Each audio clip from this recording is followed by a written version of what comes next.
Et si je vous disais qu'un économiste africain avait prévu ce qui se passe en ce moment même, qu'il avait annoncé il y a 7 mois jour pour jour que l'Afrique allait de nouveau crier à l'aide. Non pas par faiblesse, mais parce que le système est conçu pour la faire échouer. Aujourd'hui, on va parler d'une vérité qui dérange, celle que Kakonou Boupo a exposée dans son livre « L'Afrique et le reste du monde ». Une vérité que la conférence de l'Union africaine sur la dette tenue à Lomé du 12 au 14 mai 2025 vient de confirmer avec fracas. Restez bien jusqu'à la fin car j'ai aussi un message fort pour la jeunesse africaine.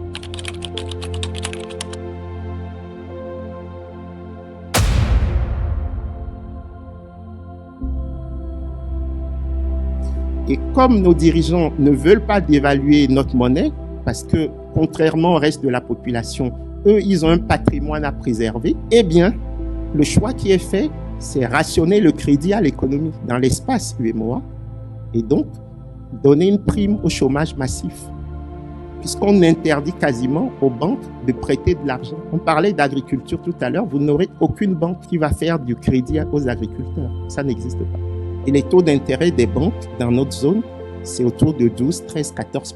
Quand vous avez des taux de croissance de 5, 6%, que vous faites des crédits à 12, 13%, ça veut dire que vous allez avoir une dégradation de votre portefeuille, vous en tant que banquier. Parce que le taux de croissance, c'est le rythme de création de la richesse.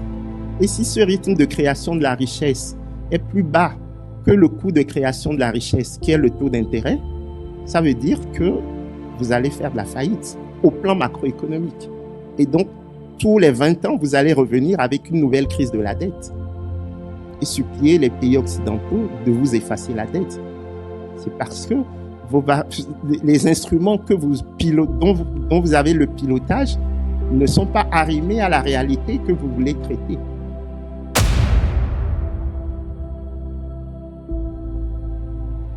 Et donc, tous les 20 ans, vous allez revenir avec une nouvelle crise de la dette et supplier les pays occidentaux de vous effacer la dette. Selon Kakonou Boupo, l'Afrique est enfermée dans un cycle d'endettement qui revient tous les 20 ans. Pourquoi? Parce que les règles du jeu sont pipées. Quand les banques commerciales appliquent des taux d'intérêt de 12 à 14%, alors que nos économies n'ont qu'un taux de croissance moyen du PIB de 5 à 6%, comment espérer s'en sortir? Beaucoup me diront quel est le lien. Je vous explique tout en détail dans un langage assez basique. Je vais partir du cas du Togo, mon pays, car la charité bien ordonnée commence par soi-même, dit-on souvent. Vous avez ici le Togo qui est un pays en voie de développement, c'est-à-dire un pays qui doit assumer son rôle régalien, celui de construire les hôpitaux, des écoles, des routes et beaucoup d'autres choses à travers de gros investissements publics.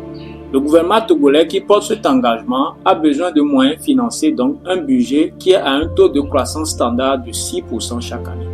Très souvent, la richesse créée dans le pays ne suffit pas à financer à la fois le fonctionnement des institutions et l'investissement public dont le Togo fait souvent recours à 2 sources possibles d'emprunt. Primo, auprès des partenaires techniques et financiers comme le FMI, la Banque mondiale, la Banque africaine de développement, la Chine, etc., qui est généralement à un taux concessionnel, c'est-à-dire faible ou nul entre 0 et 3%, mais avec des conditionnalités, réformes structurelles, gestion macroéconomique rigoureuse, etc. Secondo, auprès des banques commerciales comme Aura Bank, Ecobank, Bank of Africa, souvent émises sous forme de bons et obligations du Trésor et achetées par les banques commerciales locales à des taux beaucoup plus élevés, souvent entre 12 et 14%. Alors, ce qu'il faut retenir, c'est que le Togo se tourne beaucoup plus vers les partenaires techniques et financiers pour des projets de développement à long terme et vers les banques locales pour du financement rapide ou pour combler des déficits budgétaires. Alors, ce qui se passe après, c'est que lorsque le Togo contracte beaucoup de dettes extérieures, cela crée une incertitude macroéconomique et les agents de notation comme Moody's, Fitch, S&P, qui sont les 3 plus grands agents de notation au monde, souvent appelés le Big Three, évaluent la capacité des pays, des entreprises et d'autres entités à rembourser leurs dettes, ce qui est essentiel pour déterminer le risque associé à un investissement. Eux viendront abaisser la note souveraine de l'État togolais. Cela affecte la perception du risque du pays. En réaction, les banques commerciales, même si elles ne sont pas directement liées aux bailleurs internationaux, deviennent plus prudentes. Elles augmentent leur marge de sécurité, donc augmentent les taux d'intérêt pour compenser le risque.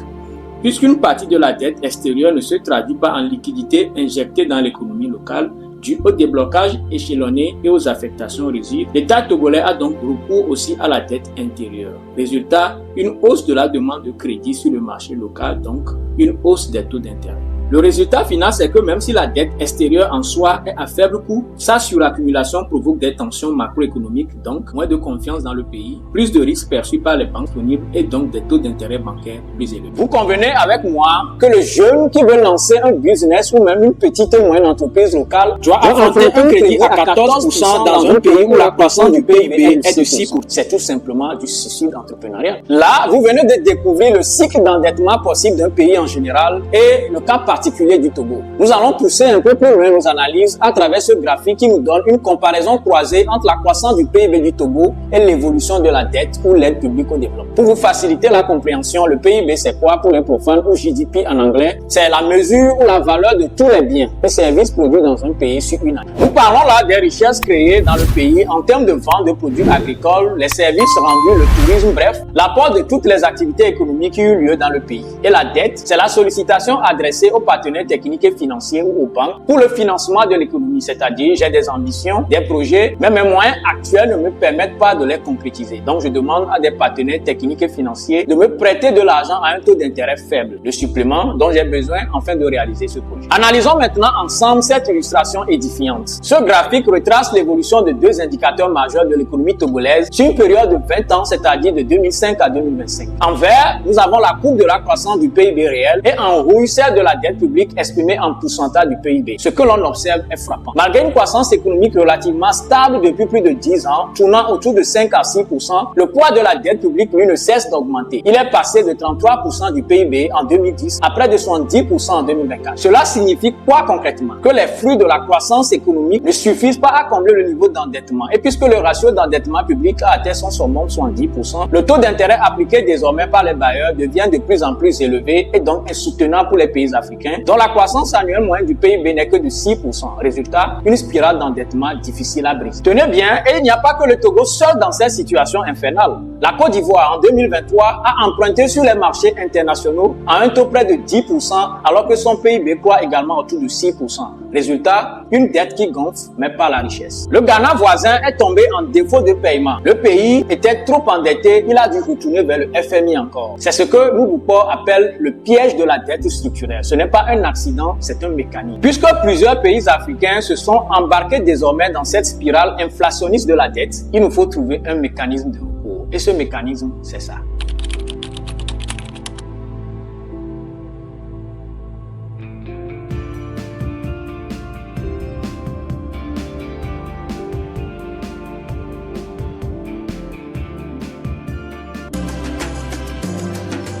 Ce joli décor farci d'imminents experts et d'hommes politiques bien cravatés cache un mal profond qui ne rime pas forcément avec l'engouement médiatique qu'a suscité l'organisation de cette conférence. Un mal qui ne se lit pas forcément sur les visages, mais qui transparaît de façon dissimulée dans les différents discours. On va faire tout simple.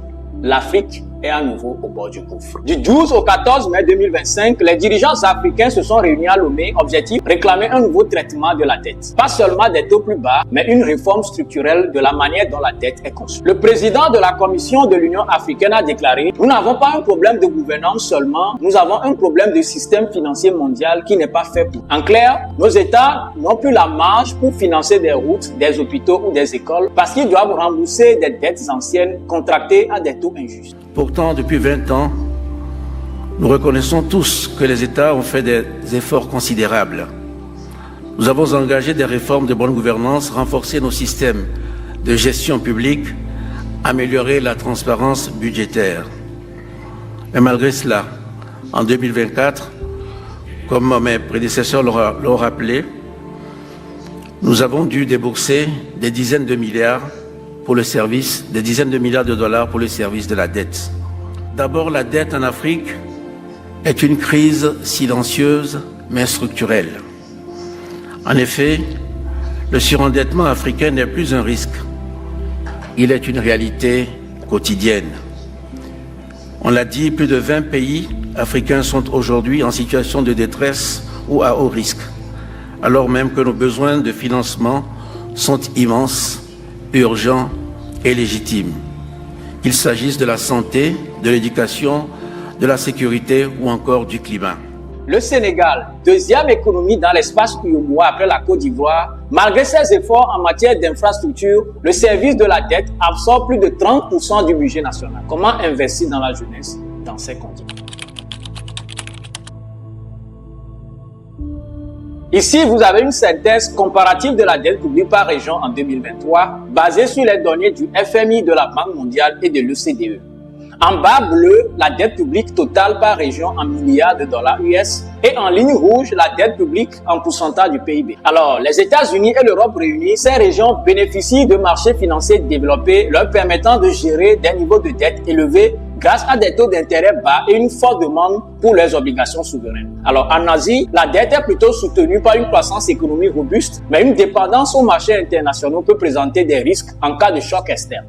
L'Afrique, bien que sa dette publique soit relativement faible en valeur absolue, elle présente une charge significative pour les économies locales. En 2023, les pays africains ont dépensé un montant record de 96,2 milliards de dollars US pour rembourser leur dette extérieure avec des charges d'intérêt atteignant 34,6 milliards de dollars US, soit 4 fois plus qu'il y a 10 ans. Une question que vous vous posez tout sûrement, pourquoi les taux d'intérêt sont-ils aussi élevés pour les pays africains? Alors, il y a 3 raisons possibles. La première raison, c'est la perception du risque. Les agents de notation que nous avons cités un peu plus tôt dans cette vidéo surévaluent le risque africain souvent pour des raisons politiques ou historiques. La deuxième raison, c'est l'absence du marché financier local. Peu de pays africains ont des bourses suffisamment développées pour émettre à l'intérieur, mais le résultat, ils vont emprunter à l'extérieur à des taux de prédateurs. Troisième raison, le franc CFA, la monnaie du colon. Pour les pays de la zone CFA, la politique monétaire est dictée par la BCE à Paris et la monnaie elle-même est frappée dans un petit quartier de Bordeaux, pas à Lomé, pas à Dakar ou à Abidjan. Pas de contrôle sur la monnaie, donc pas de flexibilité. Cette situation est le reflet d'un cercle vicieux. Une dette extérieure mal gérée finit par assécher le marché intérieur du crédit. Le véritable enjeu n'est pas seulement de rembourser la dette, mais de reconstruire un écosystème financier qui favorise l'investissement local, l'entrepreneuriat et l'innovation.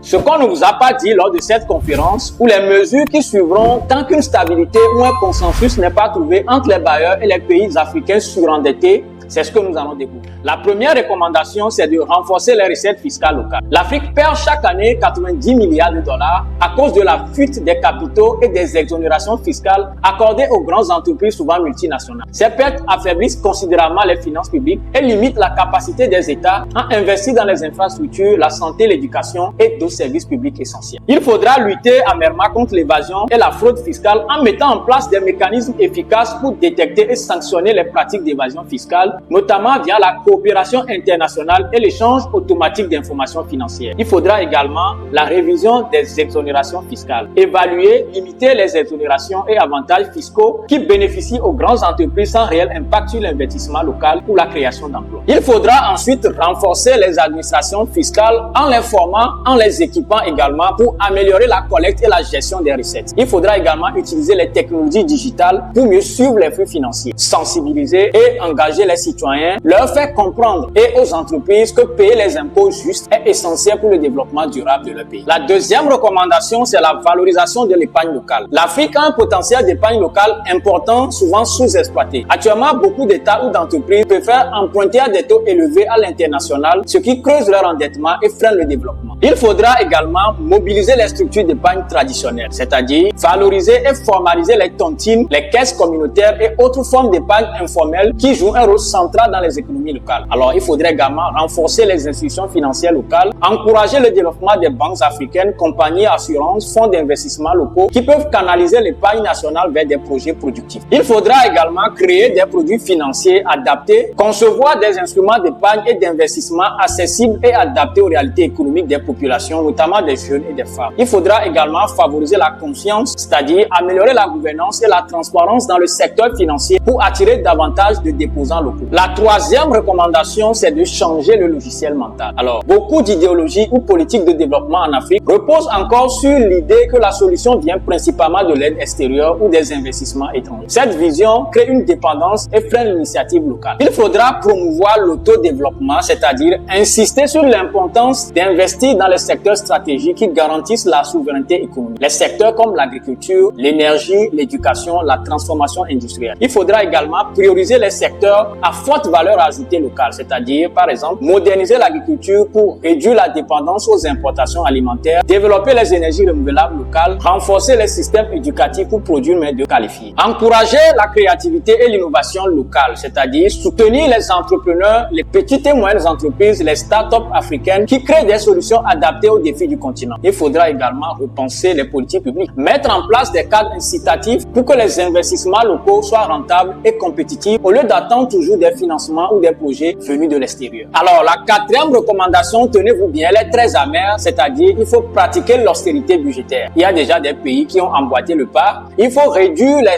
dépenses publiques liées surtout au fonctionnement, c'est-à-dire la suppression de certaines exonérations accordées aux fonctionnaires publics, en combinaison avec une augmentation des impôts, une augmentation des frais d'électricité par exemple, afin de réduire le déficit de la dette publique. Le but de cette mesure est d'assainir les finances publiques et de stabiliser l'économie. À vous qui m'écoutez, jeunes Africains, on vous pousse à viser un poste dans la fonction publique comme si c'était la seule voie. Mais les États sont trop endettés, ils n'embauchent plus ou alors très peu. Alors, il y a plusieurs alternatives pour vous. La première, c'est l'entrepreneuriat local. L'Afrique regorge de jeunes talents qui se lancent dans des projets entrepreneuriaux adaptés aux besoins et aux ressources locales. De nombreux jeunes Togolais créent aujourd'hui des entreprises pour produire et vendre des jus naturels faits à partir de fruits locaux, valorisant ainsi l'agriculture locale tout en répondant à la demande croissante pour des produits sains. Au Sénégal, des startups innovent dans la fintech en proposant des solutions financières accessibles à tous, comme des applications de paiement ou des services de microcrédit. En République démocratique du Congo, l'impression 3D est utilisée pour fabriquer des pièces de rechange difficiles à trouver, créant ainsi un business rentable qui réduit les coûts et les délais d'approvisionnement. Ces exemples montrent que l'entrepreneuriat local peut être diversifié, innovant et porteur d'emplois. Je vous invite à suivre également cette vidéo que je vous mets en ligne ici. Elle vous permettra d'explorer les secteurs porteurs dans lesquels vous devez investir en Afrique. Alors, la deuxième alternative pour vous, c'est le numérique et les métiers du futur. Les métiers liés au numérique et aux nouvelles technologies offrent une grande opportunité en Afrique. Devenir développeur web, par exemple, ne nécessite pas un gros investissement de départ, mais plutôt l'acquisition de compétences techniques. De même, des métiers comme technicien solaire, qui consiste à installer et entretenir des systèmes d'énergie renouvelable, sont essentiels face aux besoins croissants en énergie propre. Le spécialiste de l'économie circulaire, quant à lui, travaille à réduire les déchets et à réutiliser les ressources, un enjeu crucial pour le développement durable. Ces professions sont accessibles aux jeunes qui souhaitent se former et s'adapter aux exigences du marché du travail de demain, tout en contribuant à la modernisation et à la protection de l'environnement. La troisième alternative pour vous, c'est l'impact social que vous pouvez avoir. L'entrepreneuriat ne se limite pas seulement à faire du profit, il peut aussi avoir un impact positif sur la société. Créer une entreprise ou un projet qui apporte des solutions aux problèmes de la communauté, que ce soit dans l'éducation, la santé ou la protection de l'environnement, est une forme d'entrepreneuriat social. Par exemple, développer une application qui facilite l'accès aux soins médicaux dans les zones rurales ou lancer un programme d'alphabétisation pour adultes sont des initiatives qui améliorent la vie de nombreux habitants. Ce type d'entrepreneuriat est porteur de sens et attire de plus en plus d'investisseurs qui veulent soutenir des projets durables et responsables. Alors, Kakonou Boupo, ce grand économiste togolais et africain, avait vu juste. L'Afrique est à nouveau dans une impasse financière. Mais cette fois-ci, la jeunesse peut dire stop. En changeant de mentalité, en créant, en innovant, ne laissez pas les taux d'intérêt décider de votre avenir. Renverser la tendance. Alors, je vous invite à lire l'intégralité de cet ouvrage réalisé aux éditions Odile Jacob, intitulé L'Afrique et le reste du monde, de la dépendance à la souveraineté. Merci d'avoir regardé cette vidéo. Si elle vous a parlé, abonnez-vous, commentez-la et partagez-la autour de vous. Le futur de l'Afrique commence ici et c'est avec vous.